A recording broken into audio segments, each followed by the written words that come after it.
ভোলার প্রমত্তা মেঘনার বুক চিরে জেগে উঠেছে মাঝের চর। দীর্ঘদিন ধরে এই চরের বাসিন্দারা নদীতে মাছ ধরেই তাদের জীবিকা চালাত। প্রাকৃতিক বিপর্যয়ের কারণে বছরের প্রায় অনেক সময়ই তাদের ঘরে বসে থাকতে হতো। চরের জমিতেও শুধুমাত্র ধান চাষ করতে পারত কৃষকেরা। কিন্তু এই চরের চিত্রটা বদলে গেছে গেল কয়েক বছরে। এখন এই চরের চারিদিকে শুধুই সবুজের সমারোহ। পল্লীকর্ম সহায়ক ফাউন্ডেশন PKSF এর সহায়তায় PPEPPU প্রকল্পের মাধ্যমে গ্রামীণ জন উন্নয়ন সংস্থা কৃষকদের উচ্চমূল্যের সবজি চাষে উদ্বুদ্ধ করছে। চরের অধিকাংশ বাসিন্দাই এখন সবজি চাষ করে লাভবান হয়েছে। ভাগ্যও বদলেছে তাদের। আমার তত চালান সুতা নাই, এই কারণে আমি করতে পারতাছি না। আর কি আর চুরি করে ভাইয়া রাতকে ধরে দিনে বয়ে থাকি।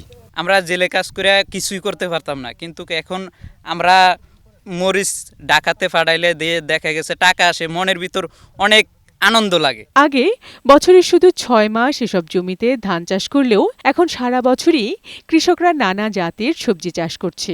উর্বর মাটি এবং আবহাওয়া অনুকূলে হওয়ায় দেশীয় সবজির পাশাপাশি উচ্চমূল্যের সবজিও এখানে ভালো ফলন হচ্ছে। লাভ ভালো হওয়ায় কৃষকেরা এখন এসব সবজি চাষের প্রতি বেশি আকৃষ্ট হচ্ছে। করলা শাসিত আছে, শসা আছে, তারপরে রেখা আছে, ঝিঙ্গা আছে। রবি ফসল দিয়ে ঢুকে আমাকে জীবন উন্নত মানের ভিতরে আল্লাহ দিলে আসি। গতবার করছিলাম 5 গুণা জমি মরিচ, আর এবার করছি আল্লাহ দিলে আধগানি।